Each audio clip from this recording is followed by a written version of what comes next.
Bonjour à tous et sachez que c'est toujours un réel plaisir de vous retrouver et de vous accueillir chaque vendredi dans Aquitaine Matin. Et aujourd'hui, 20 mars, c'est le printemps, mais c'est aussi la journée du bonheur et le monde entier la célèbre. Aussi ce matin et plus que jamais, nous avons décidé de vous faire sourire, de vous faire rire, de vous rendre heureux, de vous rendre tout simplement happy, au moins jusqu'à 10h45. Alors restez avec nous, voici le sommaire.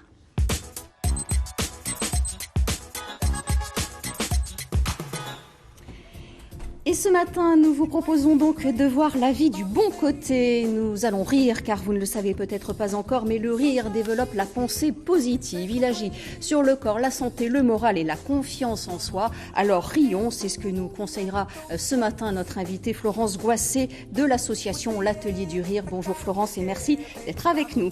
Le bonheur, c'est aussi de profiter de la nature et des premiers beaux jours du printemps. Aussi, ce matin, nous vous emmenons visiter d'incroyables jardins situés au cœur du Périgord noir. Ce sont les jardins du manoir d'Érignac. Patrick Sermadiras, le maître des lieux, sera notre guide. Et puis chaque vendredi matin, nous vous proposons également quelques idées de sortie pour le week-end. L'agenda du jour est préparé par Lily Lepivert, étudiante en journalisme à Bordeaux. Lily qui nous rejoindra donc dans quelques petites minutes. Enfin, Dominique Bourdeau de France Bleu Gironde sera bien sûr à mes côtés jusqu'à 10h45. Et c'est toujours un plaisir, un bonheur devrais-je dire. Vraiment, oui. Bonjour Dominique. Bonjour, alors on l'a dit, c'est la journée du bonheur. Qu'est-ce qui vous rend heureux, vous, Dominique ? Mais vous, Marie. Mais encore. Tout simplement. Et pourtant, je vais vous en faire voir de toutes les couleurs aujourd'hui et vous serez quand même heureuse. C'est promis, même finir en cabane sera une bonne nouvelle ce vendredi matin, Marie. Voici donc pour le sommaire Aquitaine Matin. C'est parti.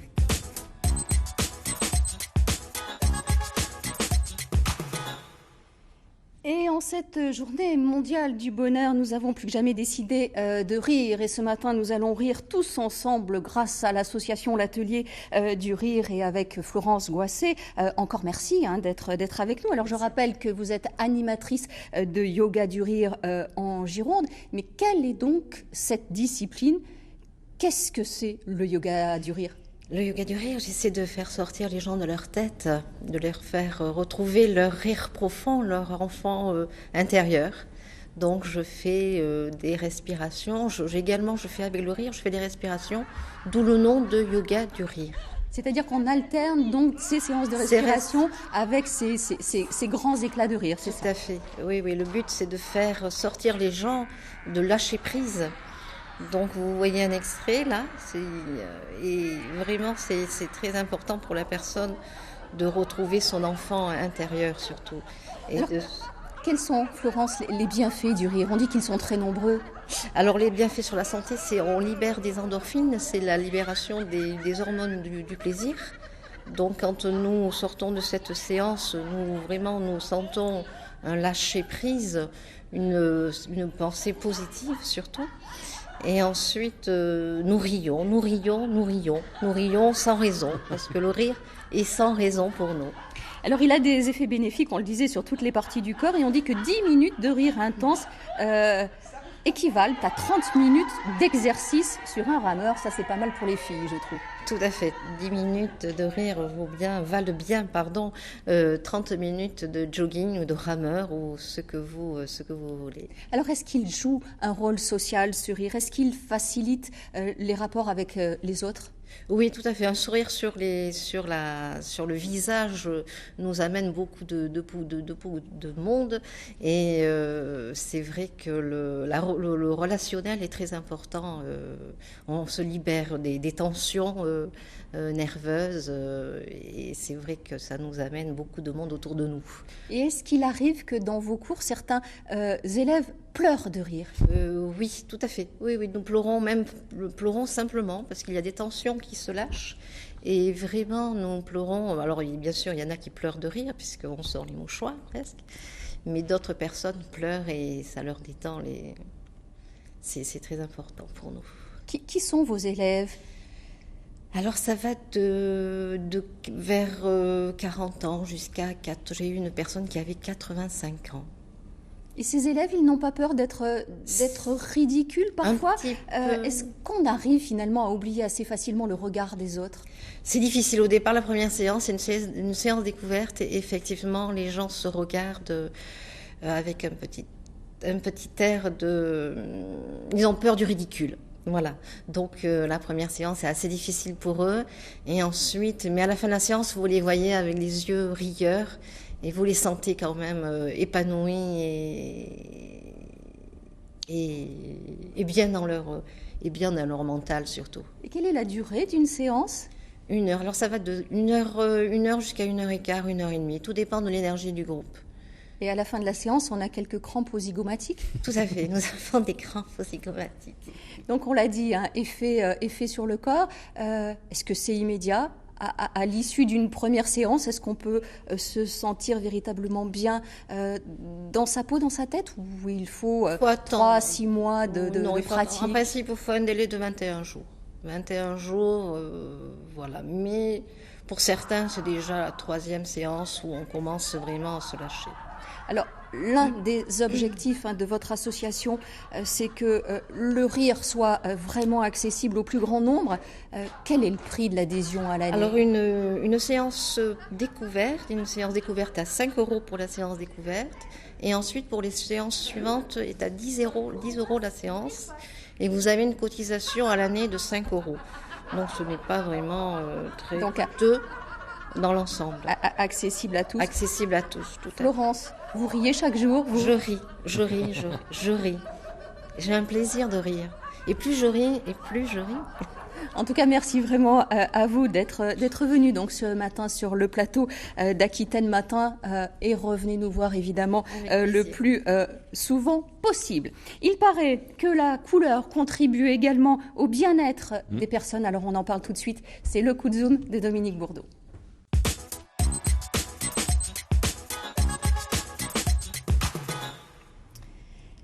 Et c'est ainsi chaque année à Bordeaux, au printemps, l'Académie de la couleur fête la couleur. Et cette année, la ville sera mise en lumière, une initiative que l'on doit à Marie-Pierre Servanti. Bonjour et merci d'être là ce matin. Marie-Pierre Servanti, Marie qui a un métier tout à fait particulier, elle est chromo-architecte. Alors pardon de résumer, Marie-Pierre Servanti, votre travail en quelques secondes, mais votre métier c'est de réfléchir à la mise en couleur des bâtiments qui sont fréquentés par le public, des hôpitaux, des bibliothèques par exemple. Jean-Marc est à Dax, il est téléspectateur d'Aquitaine Matin, Marie-Pierre Servanti, et il nous dit, est-ce que la couleur influence mon humeur? Oui ou non?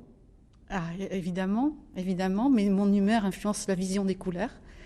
Je crois qu'on peut parler de cette façon-là, c'est-à-dire que suivant l'état d'esprit où nous sommes le matin, ou suivant les vêtements que l'on doit choisir, les rendez-vous qu'on doit avoir, on a une attitude adaptée à notre humeur pour choisir des couleurs. Le rouge m'énerve, le vert m'apaise, c'est aussi simple que cela? Pour moi, ce sont un petit peu des clichés, parce qu'en fait, un rouge va toujours exciter parce s'il est puissant, mais un rouge sourd peut calmer. Un bleu électrique ou un jaune citrine peut tout à fait exciter. Donc c'est un problème d'intensité des teintes. Et de teinte plus que de couleur, finalement. Je pense. Oui, de teinte, mais teinte de saturation de teinte, de vivacité de teinte. Marie le disait à l'instant, c'est la 16e Académie de la couleur les 27 et 28 mars à Bordeaux, 5e édition dans notre ville. Quelle est cette manifestation, Marie-Pierre Servanti? Alors c'est une manifestation pour promouvoir la couleur. Et nous réunissons des conférenciers sur un thème de couleur que l'on choisit chaque année de façon différente. Cette année, c'est le violine. Bravo. Et le violine, pourquoi? Parce que nous avons envie de discuter sur les encres. Et le violet, la violine était la couleur de nos écoliers à l'époque de nos grands-parents. Et donc cette couleur est arrivée d'elle-même pour parler des encres. Et nous allons parler des encres aussi bien sur la peau. Oui. Sur les tatouages. Ah oui, c'est vrai que c'est très à la mode. On a des tatouages qui se voient de plus en plus, des tatouages de couleur. Voilà, et nous avons le spécialiste Stéphane Chaudessay qui va venir parler de ces encres qui doivent être compatibles avec la peau. La peau.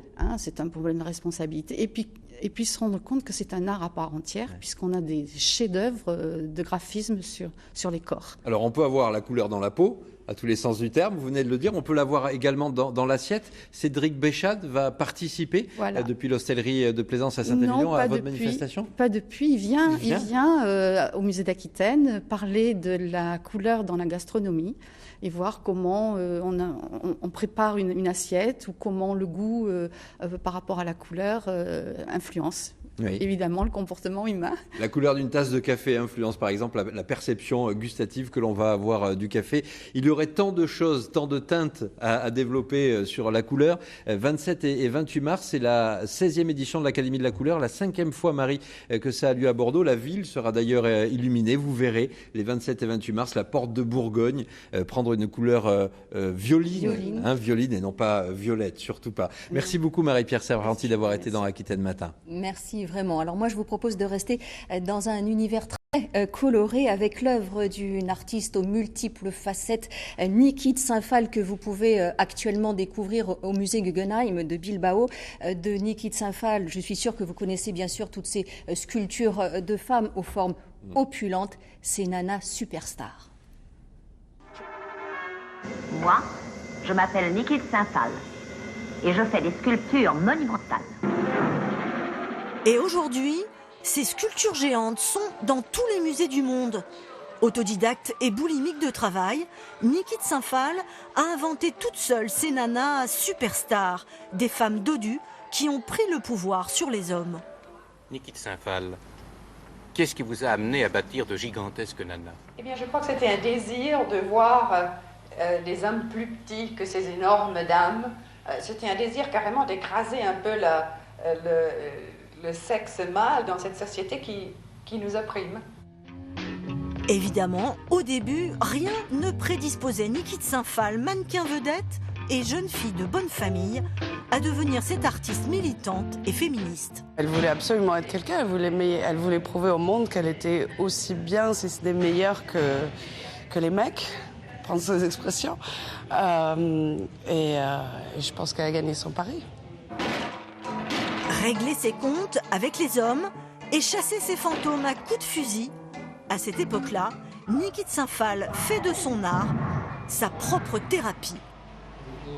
C'était une explosion, c'était un spectacle et en même temps c'était une révolte.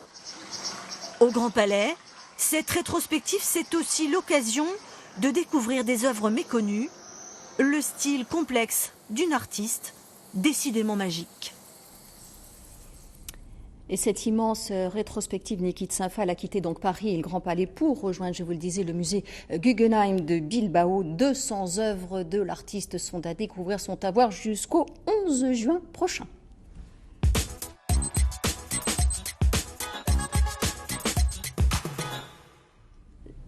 L'association des plus beaux jardins de France regroupe les jardins les plus remarquables de l'Hexagone, des jardins absolument exceptionnels, des jardins extraordinaires. Nous avons en Aquitaine la chance d'en avoir un. Il se situe au cœur du Périgord noir. Ce sont les jardins d'Érignac qui sont propriétaires. Est avec nous ce matin Patrick Sermadiras. Bonjour et merci à vous d'être là. Alors aujourd'hui, nous fêtons l'arrivée du printemps, le 20 mars.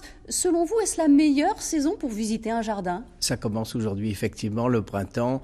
Les fleurs vont commencer dans quelques jours, mais les charmes commencent à fleurir, si on peut dire. C'est exactement le printemps, le meilleur moment où visiter un jardin, absolument. Alors vos jardins sont absolument magnifiques. Ils sont l'œuvre de la passion d'une même famille, de votre famille, et ce depuis de très nombreuses générations. Depuis 500 ans, dans la même famille. Ça n'a jamais été ni vendu ni acheté. Les jardins ont été créés au XVIIIe siècle et ils ont été refaits entièrement par mon père il y a 45 ans. Alors, votre papa qui s'est vraiment beaucoup investi dans ces jardins, justement, dans les années 60, il avait décidé de tout détruire pour tout reconstruire. Oui, à sa manière. Donc, c'est sûrement pas comme ils étaient autrefois, mais peu importe, il les a fait comme il le sentait. Il a fait venir à ce moment-là des architectes paysagistes, deux très connus, dont un s'appelait Louis Elpidge en anglais, et puis il s'est aperçu que finalement pour réussir un jardin, il fallait le faire soi-même parce qu'on sentait mieux qu'un architecte qui venait une journée ou deux pour donner des idées. Finalement, quand on y réfléchit pendant des années soi-même et quand c'est notre propriété, bon, mon père s'est senti capable de le faire, il l'a fait et ça a été, je crois, une grande réussite et c'est pour ça que je les ai ouverts au public il y a 25 ans. Et vous, enfant, vous étiez toujours à ses côtés. Vous avez toujours aimé vous occuper de ce jardin. Oui, parce que j'avais une telle admiration pour mon père qui était un créateur. De toute façon, il a créé d'autres choses dans sa vie. Donc j'aimais ce jardin parce que je l'aimais lui. Je pense que s'il n'avait pas fait ces jardins, je ne les aurais peut-être pas aimés. Moi, je suis amoureux de ces jardins et tous les jours, c'est une fête pour moi de vivre là et je me sens bien, que ce soit à n'importe quelle heure de la journée, parce qu'un jardin change non seulement au cours des saisons, mais au cours de la journée. À 8 heures, l'été, il n'est pas le même qu'à 2 heures l'après-midi en plein soleil, et différent aussi à 8 heures du soir. Et les odeurs sont également très différentes. Les odeurs des buis, surtout. Oui. De l'heure de la journée. Combien de jardiniers travaillent à vos côtés pour entretenir ces superbes jardins? Alors, il y a 13 personnes qui s'occupent d'Érignac, dont 7 jardiniers à temps complet, bien sûr, toute l'année. Et contrairement à ce qu'on peut croire, il y a beaucoup de travail l'hiver dans ces jardins. Les jardiniers sont des sculpteurs, parce que c'est un jardin d'art topiaire, surtout l'art de sculpter des végétaux. Donc ce sont des gens exceptionnels et je leur rends hommage. Et combien de kilomètres de bordures et de haies à tailler? 9 kilomètres de haies à tailler. Et tout est taillé à la main. C'est exceptionnel, parce que la plupart des gens taillent avec des cisailles électriques. Nous, c'est à la main. Donc, ce qui est important, c'est bien fait. On fait les bordures toutes les 3 semaines. On tond toutes les semaines. C'est un travail gigantesque. D'ailleurs, les grands spécialistes de jardin qui viennent à Érignac me disent, écoutez, chapeau, c'est le jardin le mieux entretenu de France. Alors, je ne sais pas s'ils le font pour me faire plaisir, mais je pense que s'il y a un peu je suis, non pas maniaque, mais je suis méticuleux et j'aime les choses bien faites. Alors, ce jardin vit toute l'année. Il vit vraiment 365 jours sur 365. Vous y proposez des rendez-vous récurrents, par exemple pour Pâques, et c'est une tradition. Vous allez organiser une chasse aux œufs en famille. Pour les enfants, c'est très important. Pâques, c'est quand même très important. Donc chaque année, ça amène beaucoup d'enfants qui sont ravis, qui gagnent des jeux. Il y a des jeux de piste. Les enfants adorent ce jardin. Je crois que c'est un jardin qui plaît aux enfants, qui plaît aux adolescents, aux vieilles personnes, à tout le monde. Les gens sont heureux à Érignac. Et l'été, c'est aussi fantastique. Vous vous organisez de très beaux pique-niques, des pique-niques blancs, des pique-niques un peu chics, on peut dire ça. Alors, mais vous conviez tout le monde. Absolument. Ma femme a eu l'idée, il y a quelques années, d'organiser des pique-niques, mais ces pique-niques, c'est des pique-niques en blanc. Et toute la différence, c'est que les gens sont habillés en blanc, donc ça donne une très jolie image, c'est très beau. Il y a de la musique, donc les gens peuvent danser, il y a un bar, donc ils dînent sur les pelouses, et c'est très sympathique dans la roseraie, dans le jardin blanc, avec une vue superbe et un coucher de soleil exceptionnel. Donc les gens sont très heureux, et encore les enfants se sentent très très bien à Érignac. Alors, vous le savez, aujourd'hui c'est le printemps, c'est la journée mondiale du bonheur. Qu'est-ce qui vous, à Érignac, vous rend le plus heureux? C'est les visiteurs. Parce que je pense, quand on a la chance d'avoir une belle maison, un beau jardin, si vous le gardez pour vous, c'est un peu égoïste. Donc, j'aime le faire partager aux gens, et le nombre de gens que je rencontre qui évidemment, s'ils m'engueulaient, je ne serais pas content, mais qui me félicitent, qui sont contents, et ça me donne énormément de courage pour continuer, parce que c'est pas facile de s'occuper d'un jardin comme ça. C'est très difficile, qu'il faut tout regarder. J'ai la chance d'avoir l'œil là-dessus. Je vois évidemment toujours ce qu'il faut pas, malheureusement, pour les jardiniers. Mais ce qui me rend le plus plaisir, c'est les conversations avec les gens. Je vais vous dire une chose. Chaque visiteur qui vient à Érignac, je leur donne par écrit, sur le dépliant, mon numéro de téléphone portable. Donc ils peuvent m'appeler à tout moment. En tout cas, merci infiniment d'être venu ce matin. Et je rappelle que votre jardin est ouvert donc tous les jours de l'année. Allez, à suivre les bons plans de Dominique.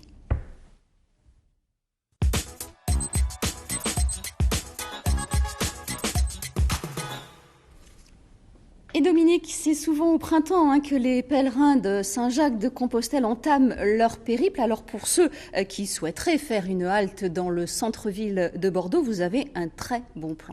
Oui, grâce à l'association Bordeaux-Compostelle. Si vous prenez effectivement, Marie, vous avez raison, la voie de Tours, vous allez nécessairement passer par Bordeaux avant de rejoindre la Galice. Et il y a là, au cœur de la ville, rue des Argentiers, cette étape sur le chemin de Saint-Jacques-de-Compostelle qui est proposée donc par cette association. Alors, il vous faut soit être dans une association qui elle-même collabore avec l'association Bordeaux-Compostelle, ou alors avoir le fameux crédential. Vous le savez, c'est le passeport qui permet aux pèlerins de Saint-Jacques-de-Compostelle de faire tamponner chaque chacune de leurs étapes. Donc c'est très important. 13 ou 15 € la nuit simplement pour s'arrêter à Bordeaux sur les chemins de Saint-Jacques. Si ça, c'est pas un bon plan, je ne m'y connais pas, Marie. Donc voilà, profitez-en grâce à l'association Bordeaux-Compostelle. Alors qui sait, sur les chemins de Saint-Jacques, on peut peut-être aussi retrouver refuge dans une cabane, qui sait? Oui. Exactement. Il y en a partout en Aquitaine. Les professionnels du tourisme parlent d'un tourisme insolite qui est de plus en plus à la mode. Ces 3-4 dernières années, les hébergements en cabane ont été multipliés par 2. Impossible de faire une liste exhaustive ici, Marie. Je pourrais vous citer quelques adresses en Aquitaine, dans les Landes, au bord du lac de Biscarrosse, où il y a de très belles cabanes. Vous en avez également en Dordogne, où là, il y a des châteaux, des cabanes en forme de château. Le château de Milande, par exemple, est très très bien repris, celui qui était le château de Joséphine Baker. Bref, si vous cherchez un peu sur Internet, vous allez forcément trouver un endroit hors du commun. Pourquoi faire? Pour être heureux, tout simplement, Marie. Alors des séjours au cœur de la nature qui font toujours rêver, mais attention tout de même, car c'est le printemps, et au printemps, eh bien, les frelons asiatiques sortent d'hibernation. Alors attention aux frelons, méfiez-vous. Ouh là là, c'est vrai que c'est en ce moment, parce que c'est dès qu'il fait un peu plus de 13 degrés, donc c'est arrivé depuis quelques jours, en général c'est jusqu'au 1er mai. Il faut donc mettre en place des pièges, peut-être que comme pour moi, votre grand-mère avait cette fameuse bouteille inversée avec de la bière, de la confiture au fond. Alors bien sûr, avec l'association Action contre les frelons asiatiques, tout cela s'est un petit peu perfectionné, notamment pour éviter de piéger les frelons européens, le Vespa crabro, à contrario du Vespa velutina, qui est le fameux frelon asiatique, le frelon à pattes jaunes. Alors c'est tout simple, vous irez, et on va vous le mettre évidemment sur le site Aquitaine Matin, sur le site de cette association spécialisée contre la lutte du frelon asiatique, et vous verrez qu'il suffit de faire une entrée d'une certaine taille en haut de la bouteille, l'insecte descend par le goulot et ne peut pas ressortir si c'est un frelon asiatique. C'est pas extraordinaire? Vous êtes donc, au point. Hein. Ah oui, mais complètement. J'ai travaillé mon frelon asiatique comme même pas vous pouvez l'imaginer, Marie. C'est important parce que ça permet vraiment de ne piéger que cette espèce-là, qui est l'espèce dangereuse. Écolab. Merci beaucoup, Dominique. Et vous l'avez dit, tous ces bons plans, on les retrouve bien sûr sur le site internet d'Aquitaine Matin, aquitaine.france3.fr. Allez, dans 3 petites secondes, le temps d'un jingle, c'est l'agenda de Lily.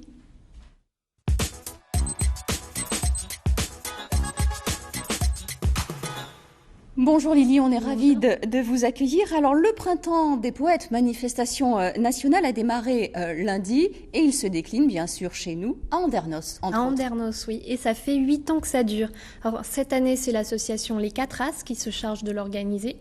Et le Japon est à l'honneur avec la venue du maître calligraphe Maya Wakasugi. Toute la semaine, il a organisé des ateliers et ce soir, il se livre en public à l'une de ses performances. C'est à 19h et c'est à la médiathèque. Donc la calligraphie, c'est ce soir 19h, on a bien noté, mais jusqu'à dimanche, il va bien sûr se passer encore plein de choses.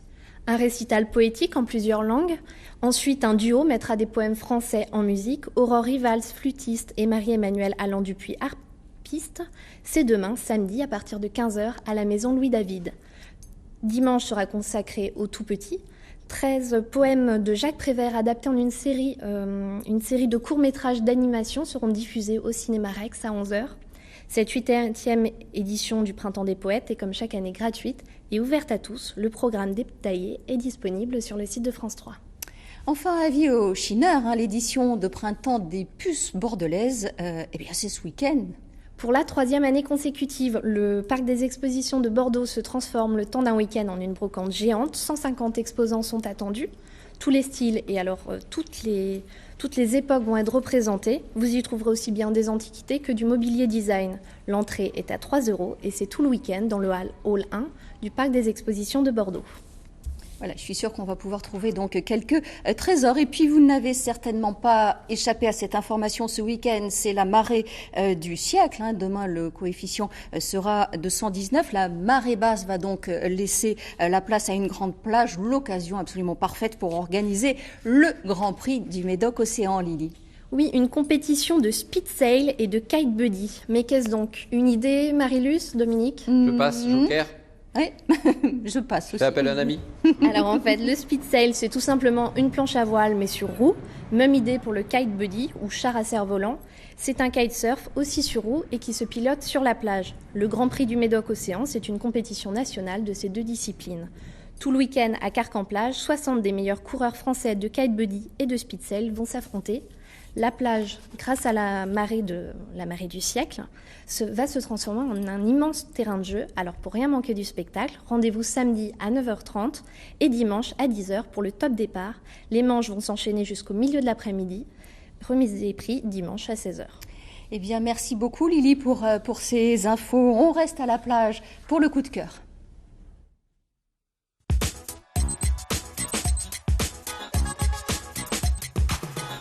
Un coup de cœur pour l'association Surfrider qui poursuit sa lutte contre les déchets aquatiques ce week-end pour que les plages soient propres cet été. L'association organise son traditionnel nettoyage des plages et bien évidemment toutes les bonnes volontés sont invitées à participer. Vous pouvez vous rendre sur le site de l'association www.initiativeocéane.org pour savoir donc quelles sont les plages concernées. Et bien voilà, c'est la fin d'Aquitaine Matin. Merci à vous Lily, merci à vous Dominique, merci à vous tous de nous avoir suivis. On se retrouve bien sûr vendredi prochain à partir de 10h15. Nous parlerons des femmes et du vin et également du week-end printemps des châteaux. Dans un petit instant, Midi en France avec Laurent Boyer. On vous souhaite bien sûr un excellent week-end, une très belle semaine et soyez heureux.